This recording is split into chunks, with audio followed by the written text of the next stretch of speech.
Hola, muy buenas. Bienvenidos al Centro Familiar Cristiano de Tafalla. Hoy, como vamos acercando a nuestras celebraciones de la Navidad, de la verdad que tenemos a Dios con nosotros, vamos a empezar a ver algunos detalles, ya mirando hacia adelante con, con el tema de la Navidad. Entonces, hoy vamos a leer desde un capítulo conocido en estas fechas, pero es Isaías, el capítulo 9. Y aquí en el contexto, entonces ya hace referencia a la invasión y al exilio la invasión de Asiria, y ya cuando el reino del norte o Israel está llevado a exilio.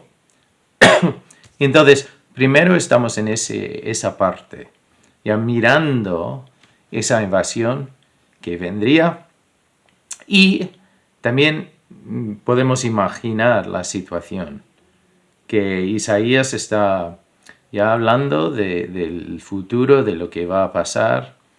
Y entonces, claro, no son noticias agradables para los judíos. Entonces, vamos a empezar en Isaías, capítulo 9, empezando en el versículo 1. Dice: Mas no habrá siempre oscuridad para la que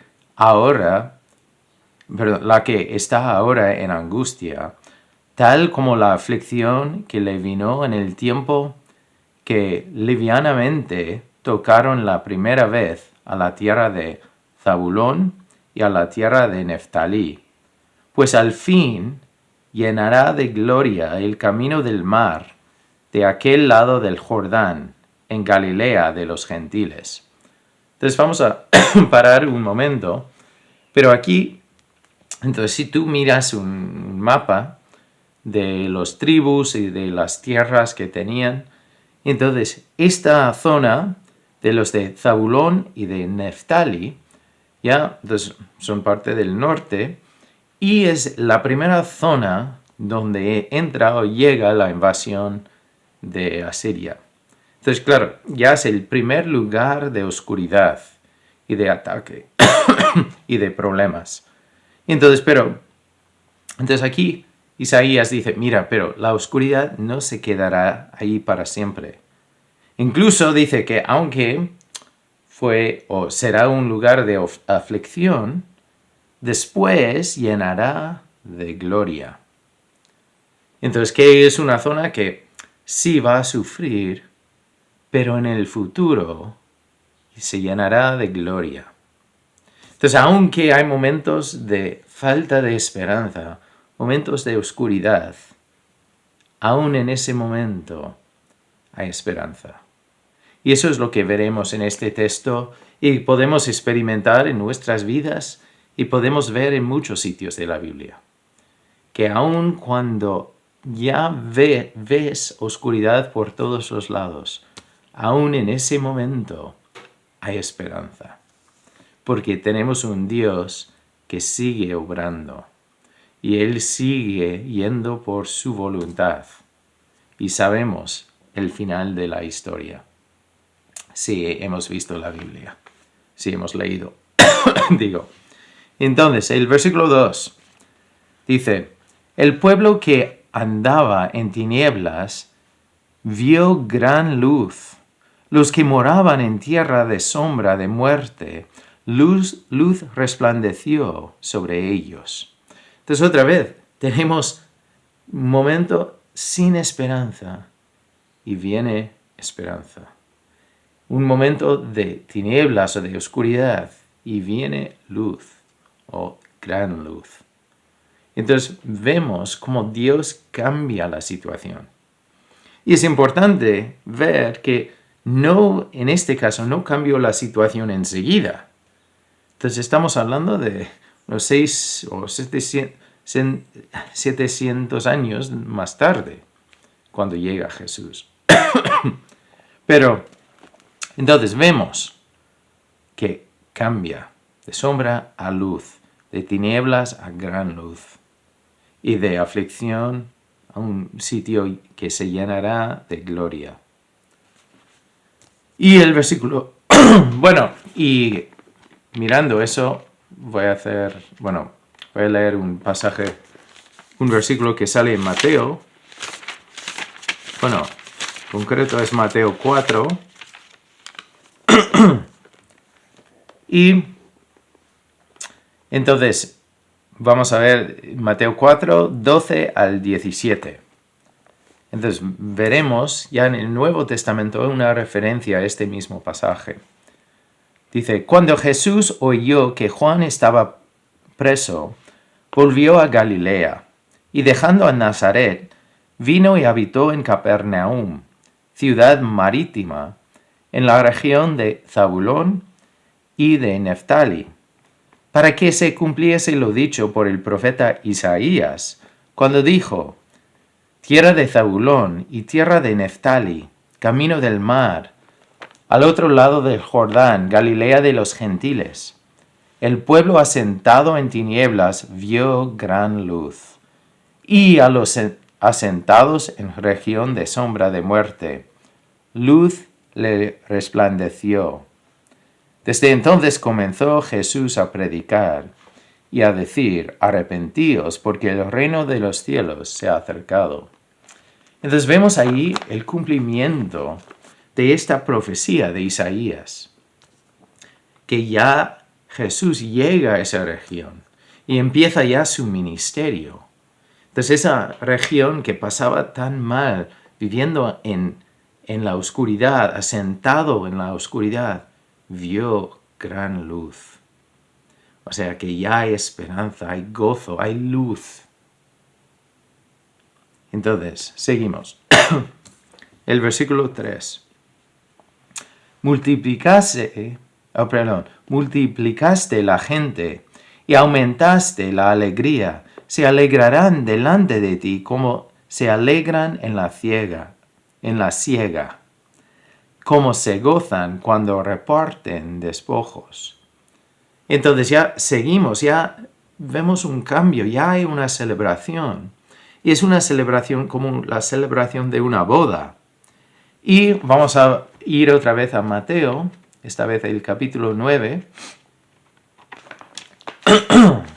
Entonces Mateo 9, en el versículo 14 y 15, dice, entonces vinieron a él los discípulos de Juan, diciendo, ¿por qué nosotros y los fariseos ayunamos muchas veces, y tus discípulos no ayunan? Jesús les dijo, ¿acaso pueden los que están de boda tener luto entre tanto que el esposo está con ellos? Pero vendrán días cuando el esposo les será quitado y entonces ayunarán. Entonces allí el concepto de la celebración es el concepto también que se ve en este pasaje del versículo 3 de Isaías 9. Entonces ya la gente entonces ya se multiplicaba y también la alegría se aumentó. Ya es una celebración. Y claro, es una celebración lógica porque de repente un grupo va de sombra de muerte, de tinieblas, a gran luz y esperanza. O como decía en el primer versículo, aflicción, a estar lleno de la gloria de Dios. Entonces seguimos el versículo 4. Entonces habla de la celebración y después dice, porque tú quebraste su pesado yugo y la vara de su hombro y el cetro de su opresor, como en el día de Madián. Y entonces ya dice que mira, porque Dios, tú lo has cambiado. Tú nos has quitado el opresor, tú has quitado el poder que tenemos encima. Como en el día de Madián. Eso hace referencia a Jueces, el capítulo 7 de Gedeón. Entonces ya es la historia donde Dios dice a Gedeón, mira, tienes demasiado de soldados, y va quitando, hasta que solo hay 300. Y ya ganan la batalla, sin pelear. Básicamente es que Dios interviene. Entonces ya es una historia que te animo a leer, si no te suena. Pero ya es una victoria completa. Y eso es el concepto que dice aquí. Entonces ya la batalla no sigue. Ya es una victoria completa. Y como veremos en el versículo 5, dice, porque todo el calzado que lleva el guerrero en el tumulto de la batalla y todo manto revolcado en sangre serán quemados, pasto del fuego. Entonces ya eso era algo que mostraba el final de una guerra y mostraba ya la victoria completa. Y eso también tenemos varios pasajes en el Nuevo Testamento que hablan de la verdad que ya la batalla se ha ganado, o la guerra, mejor dicho. En Efesios 2:6 hemos estudiado este pasaje en el pasado, pero dice que nosotros somos juntamente con Él, con Jesús, nos resucitó y asimismo nos hizo sentar en los lugares celestiales con Cristo Jesús. O sea que ya si estamos en Dios, en su familia, somos sentados junto con Jesús. Ya estar sentados no tiene la imagen de pelear, ni obrar, ni nada. Ya está sentado Jesús ahí en victoria. Y como dice en Romanos 37, dice, antes en todas estas cosas somos más que vencedores, por medio de aquel que nos amó. Entonces, ahí es importante reconocer que somos más que vencedores. No porque ya tenemos músculos, tenemos experiencia, podemos pelear bien. No es eso, es porque tenemos un Dios que ya ha ganado la victoria. Si el enemigo sigue atacando, pero nuestro Dios ya ha ganado la batalla. No lo olvides. Si estás en la familia de Dios, tú estás en el equipo que ya ha ganado. De vez en cuando el enemigo intenta acusar y meterse y atacar, pero el final de la batalla ya sabemos. Entonces podemos vivir ya de otra forma, no como víctimas, sino como ya hijos del ganador, de Él que puede vencer cualquier cosa que ahora nos viene, porque ha ganado la guerra. Entonces, una batalla para Él ya es algo pequeño, porque ha ganado la guerra entera. Pero vemos ahí, en el versículo 3 y 4, 4 y 5, que ya la guerra en ese momento, en el futuro, ya se habrá terminado y Dios tendrá la victoria. Y el versículo 6, ya vemos el cómo y el por qué.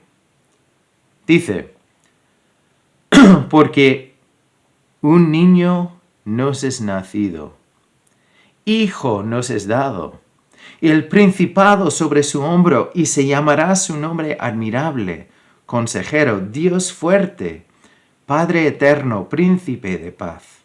Lo dilatado de su imperio y la paz no tendrán límite sobre el trono de David y sobre su reino, disponiéndolo y confirmándolo en juicio y en justicia desde ahora y para siempre. El celo de Jehová de los ejércitos hará esto. Entonces, quiero ir un poco más despacio por esos dos versículos. El versículo 6 dice, porque un niño nos es nacido. Entonces otra vez es importante volver a recordar que estamos hablando aquí de profecías sobre el Mesías. Estamos ya antes de la venida de Jesús, varios siglos antes. Pero tenemos esta imagen. Y el Mesías puede haber venido en muchas formas en la mente judía. Pero es importante porque con cada detalle que ha cumplido, podía ser no solo el Mesías, pero también el Salvador, el Señor, el sumo sacerdote que conoce a su pueblo. Entonces, eso es importante. Porque, por ejemplo, podía haber venido como un hombre ya adulto, pero claro, ya sería un Dios aún lejano que no podía identificar con todo lo que vivimos. Pero Él, siendo 100% Dios, también nació de una virgen para ser 100% hombre también. Eso sí, si tienes una duda, si quieres ver un estudio sobre ese tema de cómo puede ser, entonces ya avísame y ya podemos hacer algo aparte. Pero eso es lo que Dios hizo para nosotros. Llegó a ser 100% Dios y 100% hombre. Entonces ya vemos que Dios es un Dios triuno. O sea que tiene 3 personas en un ser. Y no es que Dios el Padre se convirtió a ser humano, no. Aún hay la persona de Dios el Padre, hay la persona del Dios Hijo y del Espíritu Santo, existiendo en todo el tiempo y de acuerdo en todo. Pero bueno, vamos a seguir. Entonces aquí vemos que porque un niño nos es nacido, eso es poderoso porque Jesús nos entendía desde el principio. Él ha vivido y ha pasado por todo lo que nos puede tocar. En nuestras vidas igual la tecnología cambia, pero las experiencias realmente no cambian.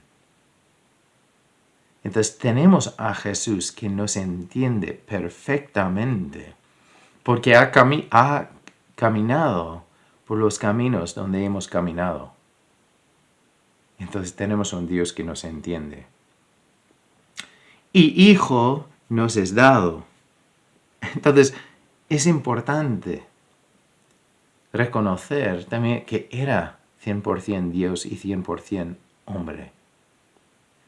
Que Él fue sacrificio para nosotros. Él no bajaba aquí ya presumiendo, diciendo que merecía ser servido.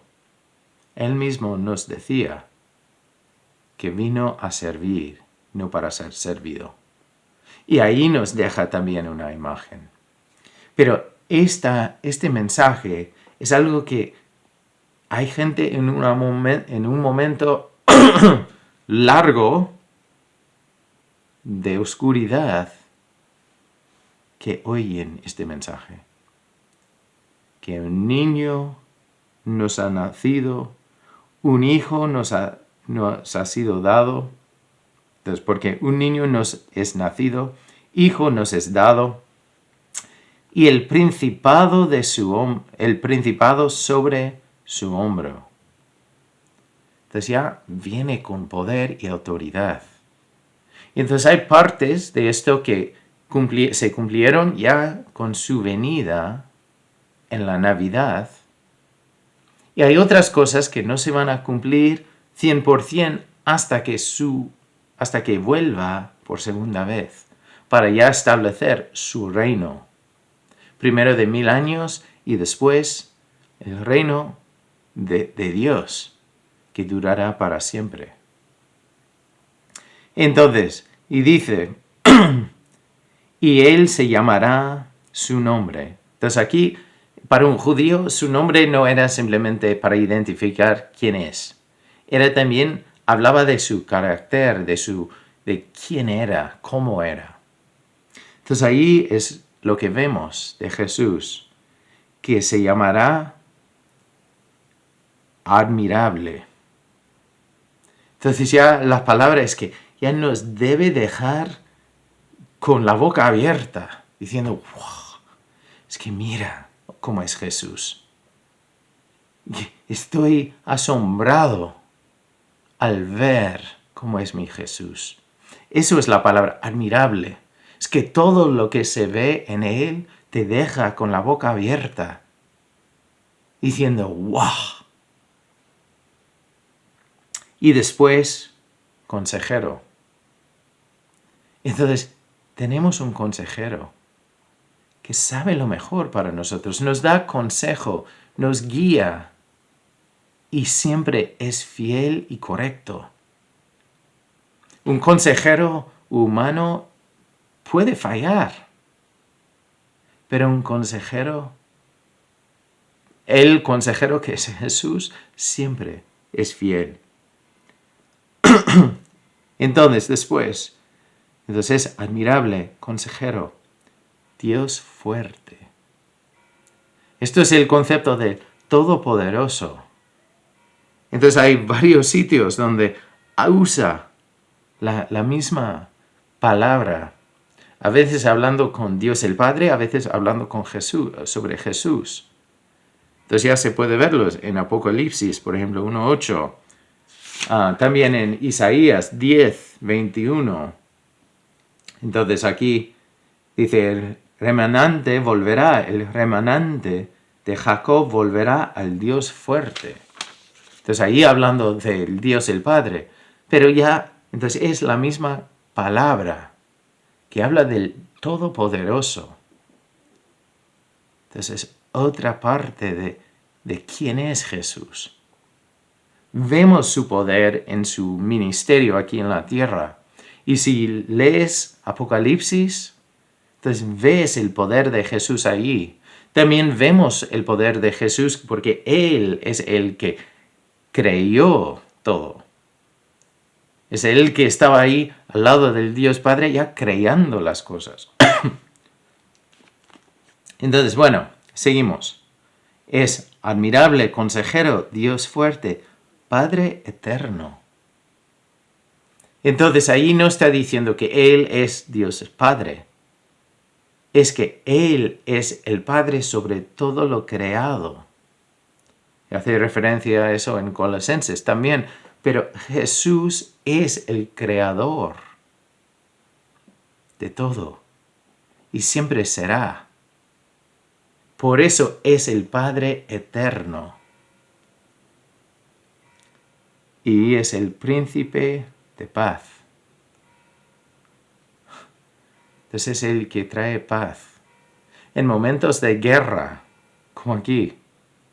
En momentos de amenaza. En momentos de tribulaciones, de problemas, de exilio.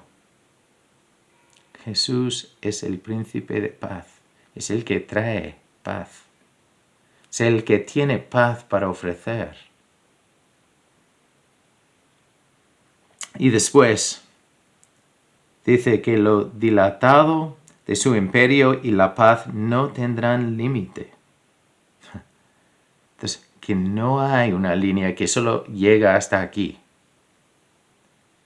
Entonces, Jesús hace paz no solo entre los hombres, pero entre nosotros y Dios. Por eso Jesús dio su vida, para poder volver a establecer la posibilidad de esa relación entre nosotros y Dios.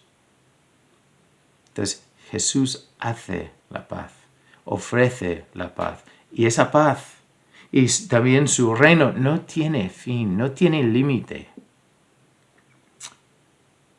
Y dice, sobre el trono de David y sobre su reino, disponiéndolo y confirmándolo en juicio y en justicia, desde ahora y para siempre, el celo y el deseo intenso de Jehová de los ejércitos hará esto.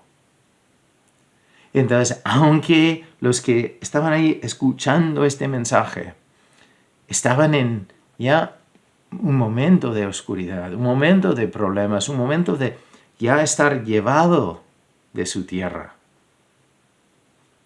tienen este recuerdo que es Dios de los ejércitos celestiales. O sea, el Todopoderoso, el que puede obrar en el momento cuando quiere obrar y puede hacer su voluntad perfectamente, en el momento perfecto. Él es el que lo hará. Él es el que obra. Él es el que viene aquí. Es interesante, yo leí un comentario de una persona hablando del gobierno de Jesús y dice, ¿cómo puede parecer este gobierno? Primeramente, sería como su rey. Políticos de este día buscan lo que pueden conseguir, pero Jesús muestra un modelo de servir. Líderes de hoy en día ya tienen un montón de siervos para ayudarles. Jesús nos muestra cómo servir con su propio ejemplo. Los líderes de hoy en día usan su poder para levantar su imperio. Jesús usó su poder para lavar los pies de sus seguidores. Líderes de este día ya buscan cómo pueden conseguir dinero. Pero Dios nos amó tanto que dio. Y no solo dio dinero, pero dio su vida. Generales de hoy en día casi necesitan guerras para mantenerse de forma y preparados. Pero Jesús ofrece paz y descanso a nuestros corazones.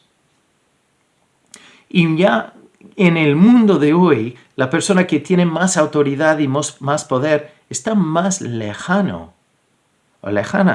de la persona común, de nosotros. Pero Dios ya llegó a ser Emmanuel, Dios con nosotros. Entonces está claro que el gobierno de Jesús no es como un gobierno de este mundo. Y vemos que es un gobierno de justicia, con un rey justo en cada detalle, fiel y que ama a su pueblo. Entonces hoy me gustaría lanzar algunas preguntas, porque también vemos en Juan 3, después de Juan 3:16, en Juan 3:18 y 19, nos habla de que Jesús entró en el mundo y el mundo no quería saber de él, porque amaba más la oscuridad que la luz. Para esta gente, en este capítulo, estaban en la oscuridad, pero este es un mensaje de esperanza, porque vendría la luz. Nosotros hoy podemos ver la luz, pero si tú entras en la luz, se ve todo. Entonces yo te animo, tienes que examinarte para ver si tienes algo escondido en tu vida. ¿Tienes algo que no quieres que nadie sepa? Dios dice en 1 de Juan, la primera carta de Juan, que viene al final de la Biblia, 1:9, que si nosotros confesamos nuestros pecados a Él, eso es decir que no queremos más de eso. Necesitamos su ayuda para quitar eso de nuestras vidas. Si confesamos nuestros pecados a Él, Él es fiel y justo para perdonarnos y después limpiarnos de toda maldad. Entonces no hace falta que estemos ya, que tengamos miedo de la luz. Dios te ve a ti todo y me ve a mí todo. No puedo esconder nada de Dios. Entonces, el deseo de Dios es que tengamos paz con Él, que confesemos nuestros pecados a Él. Todos nosotros somos imperfectos, pero tenemos un Dios perfecto y fiel en cada detalle. Entonces, durante esta parte del año, que ya empezamos a ver los decorados de Navidad y los belenes y los detalles, te animo a recordar, como tenemos aquí, el motivo de la celebración.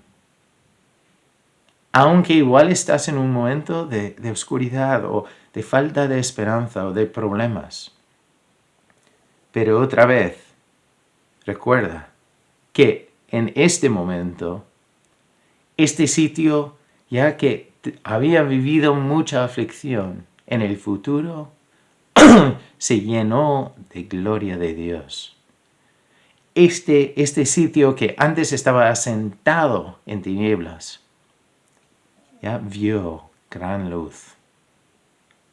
Porque un niño nos es nacido, hijo nos es dado, y el principado sobre su hombro, y se llamará su nombre admirable, consejero, Dios fuerte, Padre eterno, príncipe de paz. Lo dilatado de su imperio y la paz no tendrán límite. Sobre el trono de David y sobre su reino, disponiéndolo y confirmándolo en juicio y en justicia desde ahora y para siempre. El celo de Jehová de los ejércitos hará esto. Entonces Dios está obrando y Dios seguirá obrando. Él es fuente de esperanza. Si tú tienes tu esperanza basada en algo de este mundo, verás que no es verdad, que no es real. Porque solo Dios puede cambiar la situación de oscuridad a luz. Y es curioso porque después, en este capítulo, ya habla de los problemas que estaban en Israel. Entonces hay 4 cosas que pasaban y que ya traen el juicio de Dios, que ya trae el cumplimiento de los ataques y el exilio de Israel. Entonces tenemos el orgullo primero de ellos y falta de arrepentirse. Era la segunda cosa. La tercera era ya estar creciendo en maldad. Y la cuarta cosa era la injusticia social. Entonces, con esas 4 cosas ya viene el juicio de Dios. Pero con todo eso viene esta promesa que hemos leído. Que aunque habrán momentos de oscuridad, hay esperanza. Entonces hoy, como he dicho, me gustaría animarnos, volver a recordar que tenemos un Dios cercano, un Dios con nosotros y que ha respondido a nuestras necesidades. Y quiere ser también nuestro consejero. Entonces ya eso es importante. Entonces nos guía, nos ama y muestra ese amor para nosotros. Entonces, durante estas Navidades, te animo a recordar que tú vales mucho para Dios. Entonces, igual tus circunstancias ahora mismo no te cuentan lo mismo. Pero una circunstancia, una situación, un problema, una enfermedad, lo que sea, no define quién eres. Entonces, no lo olvides. Entonces, mientras tanto, si tienes alguna necesidad, algún comentario o alguna duda, contacta con nosotros. Porque estamos aquí para servir y ayudar y ser de bendición los unos con los otros. Entonces ya nos veremos aquí muy pronto. Espero que Dios te bendiga ricamente esta semana y que recordemos, tenemos a Emmanuel, Dios con nosotros. Bendiciones. Rescató la muerte, derrotó, cántelo, Cristo vive.